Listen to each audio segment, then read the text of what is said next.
Hey, this is the... Ah.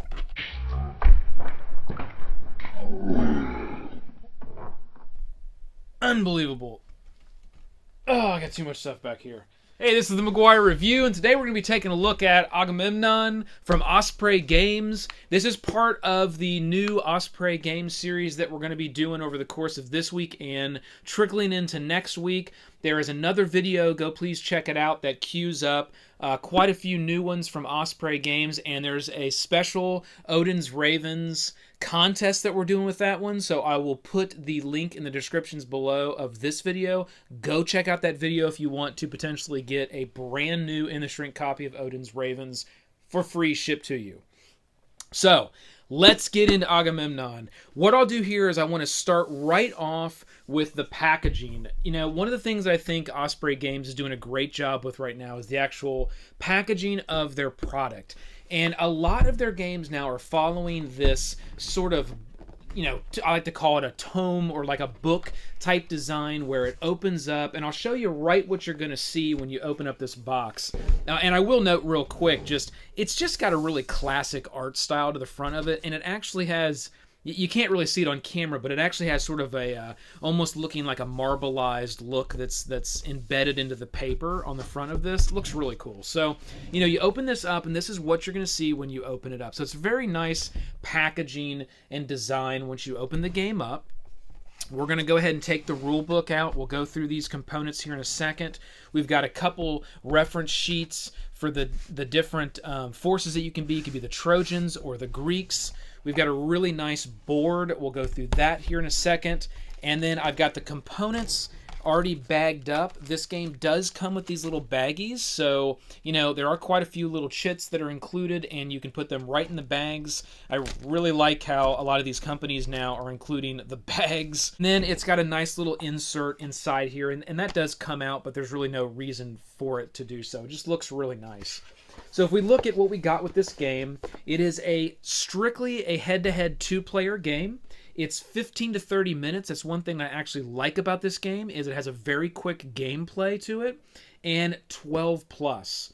So the thought here with Agamemnon is really you're either the Trojans or the Greeks, and you're going head to head. And if we look at our rule book here, it's a nice looking rule book, and it's got some nice color and text, really lays out the gameplay, and that's it right there. Okay, it's that simple. You really just kind of read those 2 pages right there, and you're ready to go. That first page there is actually some variants for this game. And I think they did a nice job with the variants as well. They include a few here: the Loom, the Oracle, Defy the Gods, just a couple different ways to play the game. We'll go over the board here in a second. That's where the Loom comes into play. Gameplay and setup are very easy. You're going to open up the board, and I'll give you a look at the board here. The board looks really nice. It's got some really good gold, kind of copper, low tones on it. And then on the other side, it's got more of a bluish kind of look to it. And this is the Loom. So this is the other side of the board that's actually going to be a variant on gameplay. And this side is really reserved more for your advanced player. And then what you're going to do is you're going to basically decide which force you want to be. And in the standard game, there's really no difference of picking a Trojan or a Greek. They don't have any special powers per se, but there are 3 different types of troops or tokens you can get within those 2, and they're both the same. So I'm going to take a look here at our Trojans, and one of the types of token you can get is called a leader, and those leaders are going to be categorized from A all the way to E, and that comes into the scoring. So your leaders that have the A, that has the highest rank from a leadership perspective, and your leaders that have an E have the lowest rank. And each one of those leaders also come with little spears, because another way to win victory points in this game is actually having the most spears within a victory string, and we'll go over kind of how that works here in a minute. Another type is warriors, and those strictly are tokens that have the little spears on them, and we'll have pictures here at the end. And there, I had a picture at the very beginning that kind of went over the look of each one of these tokens. So here is, one with like a little, just has two little spears kind of crossed on it. And let's find one that's got our leader, and the leader is just simply, it's got a picture of one of their leaders, and you'll see there's a little letter on it, and they also have a very small symbol over here that indicates if it's 1 spear, 2 spears, 3 spears. So it's kind of a double benefit there for the leaders. And then the last type is the weavers, and the weavers have 2 different types of tokens.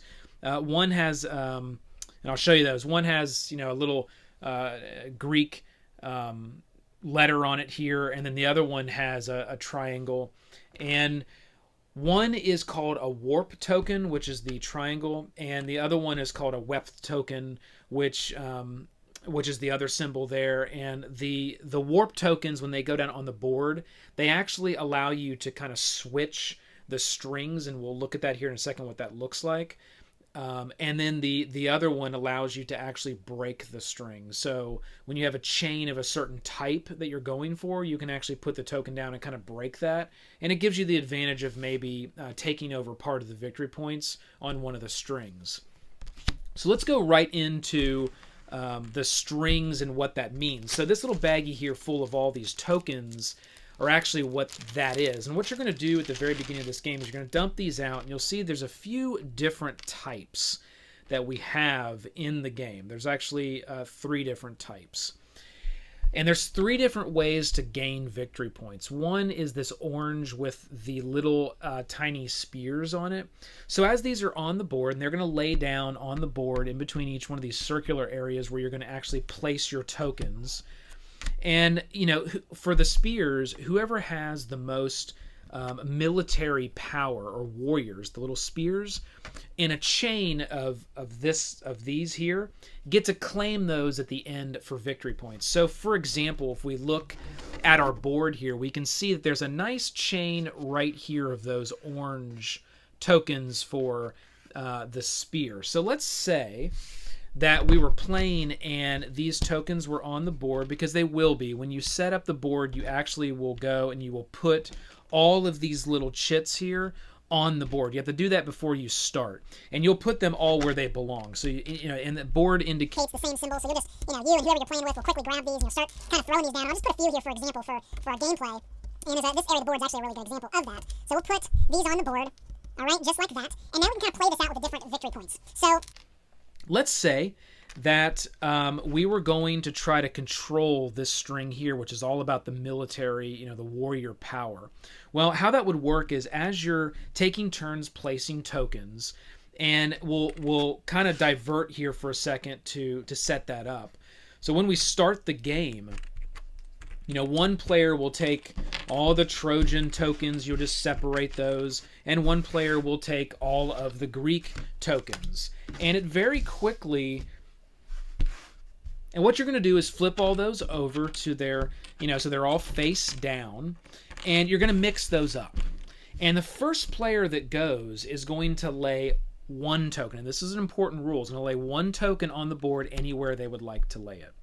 The second player that goes gets to lay 2 tokens. And the benefit to that going first, you get to lay your token off and start kind of, where you want to start on the board, because it's all laid out kind of differently. And I found the more that really played this game, there's certain areas of the board that have, strategic power over certain types of certain types of the win conditions. At least that's what it seemed like to us. So, if you go first, you might want to put that token maybe on that area of the board, because that may be where you want to start to kind of gain your stronghold and get your points for that game. Going second, and every turn after that, you're going to flip 2 tokens over and then place those. And there is a variant in the game where you can put the tokens in stacks and know, hey, I'm gonna get a leader, I'm gonna get a warrior, I'm gonna get a weaver. I don't know which one I'm gonna get because there's various different types that are on this card, right? Like for example, you can get a warrior that has one spear, or 2 spears, or 3 spears. So you're not really sure which one you're gonna flip over, but you know you're going for a warrior. So that's one of the variants. The base gameplay is to flip all of your tokens over face down and shuffle them up and just select 2 every time it's your turn. You're not really sure what you have, and you flip them up and you're like, okay, I got a leader and I got a weaver. How do I want to play that now on the board? And I found that's a really interesting and fun way to play, to kind of mix it up and make it more of a challenge every time it's your turn. You have to kind of react to what you're given based on the strategy of what's going on in the game. And I find that makes it a lot more interactive.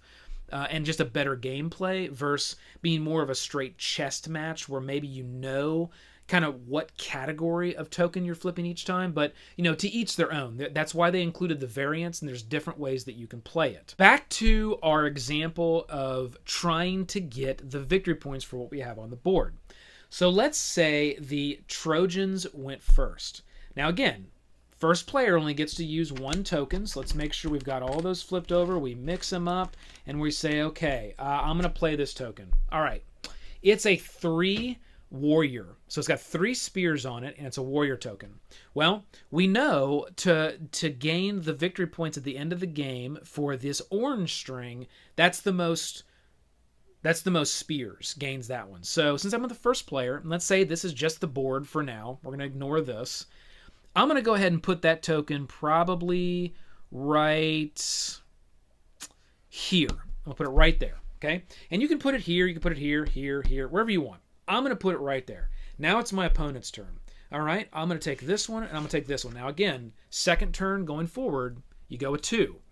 Flip them over. Okay, I got warriors on both of these. This one has 1 spear on it. This one has 3 spears. Well, you know what?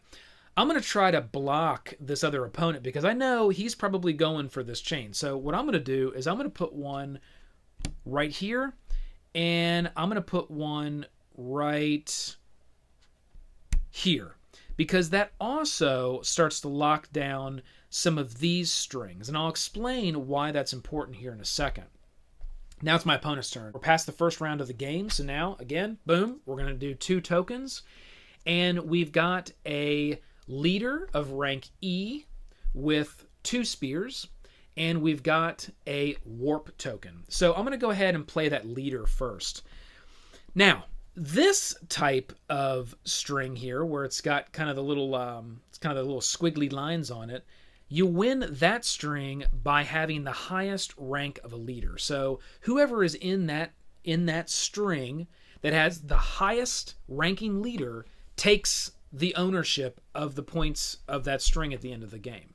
Okay, our other one here that has the little circles on it, the way you win that is whoever has the most chips in that string wins the points on that at the end of the game. So that doesn't matter if it's a warrior, if it's a weaver, it's a lead, doesn't really matter. Just whoever has the most of their type along that string. So you can see there's multiple ways to win these strings. And what I like about this game is you have to think about how do you win all 3 of them at once. It's not about just focusing on, okay, every time I want to win this little string, and then I'm going to focus on this string, and then I'm going to focus on another string. If you play that way, you play very tactically, you're probably not going to win the game. It's more about thinking through, it's a very strategic game. It's more about thinking through how do you position your chips to be the leader on multiple strings at once. So you really have to think broader than just one single chain or 2. You really have to be thinking about all 3 of them at once. So let's get back to our gameplay here. It's the Trojans' turn, and they have to place their 2 chips. Well, let's say this is an E, so it's really a low-ranking leader. So, it's the only leader that's out on the board at this time, but more than likely my opponent's going to be able to get a higher ranking leader in this string at some point. But you know what? So am I as a Trojan, because this is an E and I can go all the way through D, C, B, and A. That's pretty good. I went backwards. So with this E, what I'm going to do is I'm going to go ahead and place this E. I'm going to go ahead and place this E right here. And I'm going to place this warp, which what it does is it actually allows, wherever I place it, the 2 tokens that's attached to it to kind of switch places. So I'm going to place this. We will place this right here. And I'm going to take this token out here and I'm going to switch it just to show you an example of what that would look like. Okay? So that switches that out. Now it's the other player's turn, and I picked a warrior token, and I'm going to go ahead and in this situation I'm going to continue my warpath on trying to gain this chain here. And I also have a weft token which will allow me to split a chain. So if I ever get into the situation where, you know, I think one of my opponents is going to end up taking control and winning a string, what I could do is I could just say, you know what, I'm going to take this token and I'm going to put it right here. And what that does is that will now split this string. So in the situation that maybe this played out, and in the situation that I chose a, I had another warrior, and I for some reason I put the warrior there. Okay. What this would normally mean if that token I placed that split the string wasn't there is I would look at this leadership chain, okay, which would include 1, 2, 3, 4, 5 tokens, and we would see that the Trojan had the E leader, which was good enough because I didn't have any other ranking leaders in that string, so they would gain 1, 2, 3, 4, 5 victory points essentially. Now, by putting this split in here, what this does is it says, okay, you only get 1, 2, 3 instead of 1, 2, 3, 4, 5 because I split it, right? Past that point, you don't own it now. And maybe I had a leader past that point was able to pick up those 2. So it's really just a way to, stop someone from getting a whole entire string worth of victory points if you see that it's really playing out in the way that they're going to definitely win that chain. You're going to continue this back and forth 2 at a time until the last tile is placed. Once the last tile is placed, the game is over, and you will have blank spots on the board after the last tile is placed. So don't think, oh no, did we mess up? Did someone drop a chit somewhere, drop a tile? No. You will have blank spots on the board after you're done with placing the last tile. And then at that point, you're going to go through the board, and they do recommend in the rules that you remove the tokens there as you score it, because otherwise you'll get confused. Even the ones that are ties. So let's go ahead and do a quick scoring right here for how this played out. So we'll look at this string right here, and who had the highest? Well, that would be the Trojan player, because in that string they had 1, 2, and I had none. So they would take these 2, and they would set them aside. We then would go for our string here, and we'll see, during that string, they only had 3 warrior tokens, or 3 spears. I have 1, 2, 3, 4, 5, 6, so I obviously win that chain. And this tile would be filled in. I'm just, as we go through our example after you played the whole game. So I won that. I would claim all of those tokens and set them aside. We then would look at our leadership string here, and we would see that the E player would gain all of the strings up until the split. And past that point, let's just say it ended up being a tie because there's no other leadership tokens there. But again, that's going to continue on. For this example here, we've got 1 of mine in this string, and we have 2 of the opponents. So this is going to go to this player, the Trojan player, and then we're going to go down here, and we didn't really fill this one out, but you can kind of see how that would continue as we go through the gameplay. You would continue to score those strings and pick those strings up and take those victory points depending on if you gained priority within that string as it played out. That's how the game plays out. It's really that simple. Once the last tile's laid, you're going to have to score everything, and then the person with the largest amount of tiles wins. And it isn't like the leadership is worth more than the warrior or the most tokens in a string. It doesn't really matter. It's just whoever has the most of these little tiles is the winner of the game.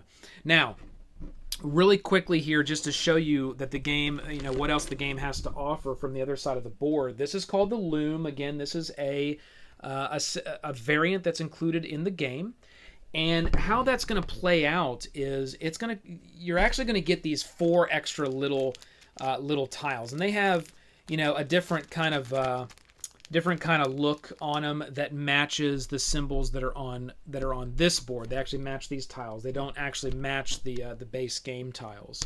And what you do is you're going to take all 4 of these, and you're going to kind of shuffle them up, and you put them in a bag, or however you want to do it, right? And you're gonna pull one out, and whatever the first one is, you're gonna match it to one of the 3 that you have, and you're gonna put that type on that symbol all the way around the board. And you're gonna do that for the first, second, and third type that you have in the game. It's just kind of a way to it basically allows you a way to randomize the setup of where these types of tokens are on this board. And that's why it's for the advanced player, because this side of the board is going to be the same every time. You're always going to have your warrior tokens on these here. You're always going to have win the most with the amount of tokens in a chain here. You're always going to have get this string if you have the highest leadership. So after you play the game multiple times, you're going to get to learn that strategy around where you want to kind of attack on the board.